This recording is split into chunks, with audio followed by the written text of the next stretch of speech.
Welcome to Life by Design for Chiropractors, episode 141.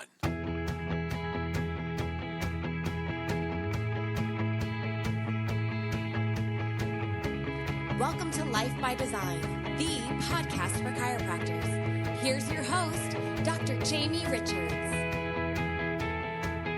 What are the 5 things patients must believe before they can say yes or make an agreement? Welcome to Life by Design for Chiropractors. I'm your host, Dr. Jamie Richards, and today I'm answering this question when we talk about making agreements with patients, which is really what the sales process is. And I know a lot of people still struggle with this idea. I've brought it up in numerous podcasts over and over and over again.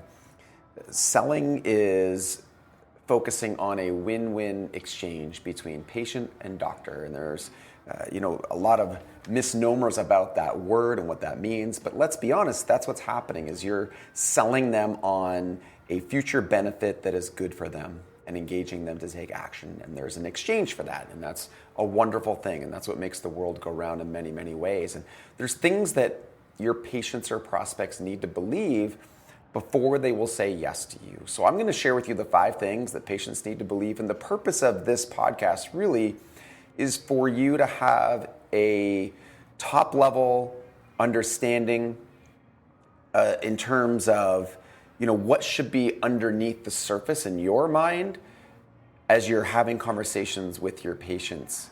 You see, these components need to be in place, and it's not just at the day 1 and 2. It's with any type of agreement that you're making with people. These same 5 things, they fall into play. And so the 6th thing that I'll share with you, which is really just a bonus, is I'll also share with you one of the major reasons why people don't say yes that is not the opposite of one of these 5, and that can help put into action, hopefully, a procedure or a system in place to minimize the times this happens. So the first thing that we need to think about is, are they problem aware? Do they believe they have a problem? And this could be in your marketing, again, making agreements with people opting in to a lead magnet, let's say, or again, in day 1 or day 2. And so are they problem aware? Are they thinking I have a problem? I think in most cases, by the time somebody gets to your practice and they're consulting with you, it's probably safe to say that they believe that they have a problem. So that leads us to the second component, which is, are they solution aware? Again, if they're in your practice, it's likely they're solution aware, they're solution seeking, if you will. Not so much online, and this is where when we're making agreements to have somebody give us a name email or a name email phone number or engage with a Facebook post or watch a video, they may be problem aware, but they may not be aware that there is a solution for this particular problem, or they're confused about the problem that they actually have and the problem that they think that they have. And this goes back to core collateral and helping people bridge that gap between those two, which is really what we need to do in a third paradigm approach in order to have people understand why they would consume your service and what benefits they would get from that. So are they problem aware? Are they solution seeking? The third component is, is this a problem that you can solve? Okay, so is this a problem that you can solve?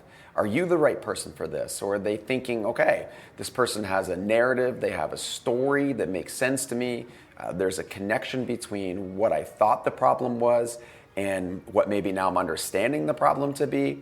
So are you the right person? And part of that comes back to trust, and part of that comes back to do they see you as an expert? What's the environment like in your practice? And that has a big connection to your marketing and your brand positioning and how you're communicating in what it is that you put out, whether it be social media, email, or other avenues, in person, organic, however you're disseminating information and sharing that with other people. So are they problem aware? Are they solution seeking? Are they seeing you as the solution? Is help possible? Now, these next 2, the 4th and 5th, are ones that I don't think we consider a lot. So when somebody says no, they may be problem aware, they may be solution seeking, they may even see you as a potential solution, but a lot of people are not confident that a solution is possible. They've given up hope, they've failed so many times before with so many other healthcare practitioners, or just in other areas of their life, that they just don't think that it's going to be possible for them. And you'd be amazed at how often this is the reason people say no. A lot of times we're making it about us, about our procedure, about something we didn't say or didn't do. And really, it's really the fact that they didn't believe that what they're going through is solvable in some way, shape, or form.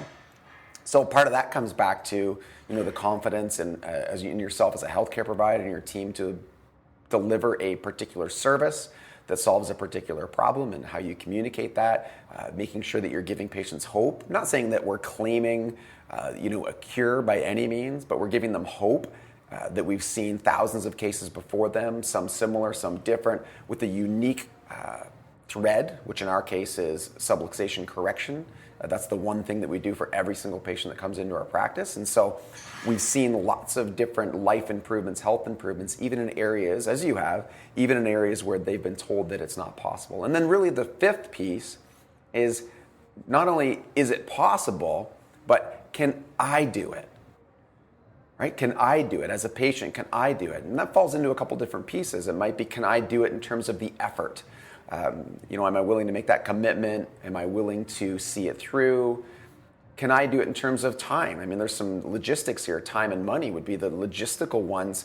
But I think those are far less often the reason people say no. And part of the reason in doing today's episode was really digging into this, because a lot of docs that I speak to, they're frustrated because of patients saying no to their recommendations or requirements, or however you frame that up, and they make it about them.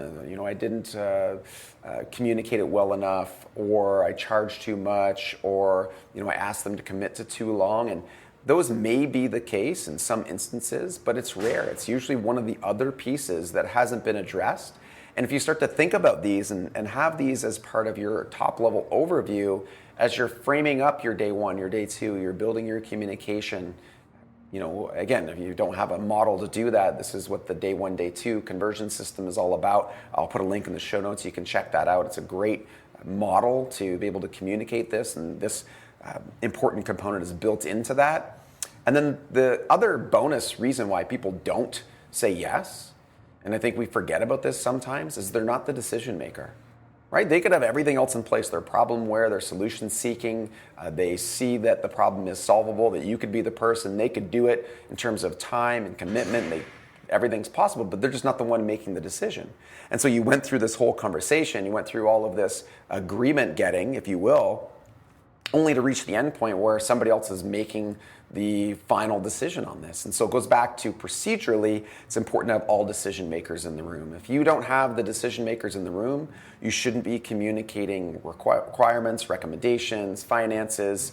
That is just another problem you've created for yourself, and now you're going to need to go back through and do that again with the decision maker. But it's more important to have them in place early on. I like to invite a decision maker to day one, not just to day two. Day two is fine, but if I can have the decision maker there at day one, whether it be a partner, spouse, a parent, it's going to be a much easier conversation on day two, because I've already gone through everything. They understand the concepts, there's some curiosity, they want to know more about the test, and they're already certain and confident that you are the place, that you are the doctor, that you are the team that is going to help them solve the problem and see them through. So that's the 5 things that your patients or decision maker needs to believe in order to say yes. So thank you guys for listening to Life by Design for Chiropractors. As always, the voice of reason in chiropractic.